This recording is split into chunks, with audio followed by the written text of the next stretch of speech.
Everyone, and welcome to today's morning report analysis videos on Friday the 22nd of September with me, Rich Perry, market analyst at Hantec Markets. We've got a little bit of a safe haven shift back in the markets with suggestions that North Korea are potentially going to be doing a nuclear test in the Pacific, and that is sort of again ratcheted up the geopolitical tension, and subsequently we see the likes of gold rallying, we see the yen stronger, and we see treasury yields lower. Equities are slightly under pressure as well, and yeah, just generally speaking, a little bit of a risk-off theme through these markets today. Bit of a dollar correction as well, looking at these forex majors, which show the euro stronger, and that euro strength, if I quickly show you, coming about on the back of all these positive flash PMIs through the eurozone that we have seen today. And yeah, all looks good on that front. So subsequently, the euro rebounding quite strongly, 60 ticks higher, 60 pips higher. The yen outperforming as well.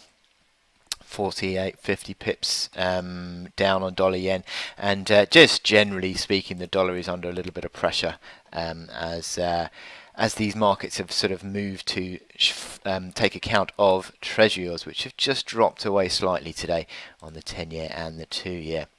So subsequently, the dollar is a little bit under pressure today. Not a huge amount, but yeah. And in terms of the VIX, a little bit of an uptick, but nothing too significant quite yet to speak of.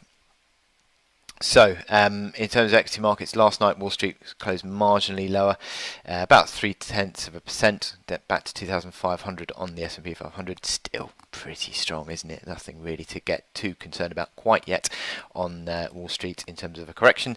And what we have got is a bit of a rally on gold, but nothing too significant yet. Still underneath 1,300, which is a key old support which becomes new resistance. Now, in terms of what we've got to look forward to today, we've had the Eurozone flash PMIs, we've got the US flash PMIs later on,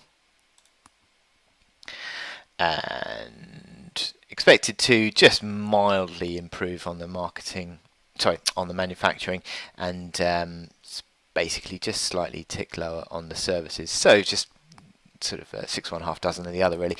Now, the other key factor today is the speech by Theresa May in Florence on Brexit. Now, exactly how soft she goes on Brexit, or how conciliatory I would sort of refer to it as, will drive potential sterling moves. Now, sterling is currently basically just a little bit lower on the day, underperforming the dollar, and yeah, this is going to be a mover, I think, at 115 today, so this is something key to look out for. Aside from that, my chart of the day is the Aussie dollar. Now, we have seen the Aussie dollar, which has been trending higher for about 4 months now, but that uptrend got broken sharply to the downside yesterday. And it's interesting that this is coming as, well, you see the move to new sort of multi-month highs on the price was not confirmed on the momentum indicators, certainly not on the MACD lines, and certainly not on the RSI. Lower highs there and falling away yesterday. The momentum is under pressure, I think, with possible sort of deterioration, certainly on the MACD lines and the stochastics.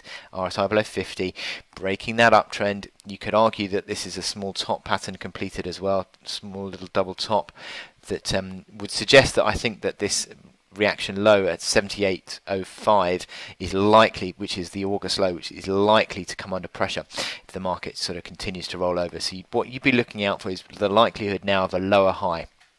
And the lower high, I think, would be coming in below 80.35, which was yesterday's high. So if you start to see a lower high below there, I think that could start to develop into a more corrective move. Certainly, that would sort of also be coming around about the underside of that old uptrend, which could be becoming new resistance. So we've had a mild tick higher today on the Aussie, but basically it's now back into sort of resistance of this old support. Between sort of 79, I mean, I've got it at 79.35 on the morning report, but between sort of 79.35 and 78 985, sort of that reaction low. Was a little bit of a pivot as well. So between there and 79.35, 79.85, I'm calling that a bit of a sell zone. That also comes in underneath all the moving averages, and it's basically just unwinding this negative configuration on the momentum. So a failure around 60 on the RSI or around neutral on the MACD lines on the hourly chart, I think that's a chance to sell. So I'm expecting at least a retest of 79.05, which was yesterday's low, or today's low actually, I should say today's low before that initial bounce. So I wish you good luck in your trading today, and I will speak to you later. Thank you.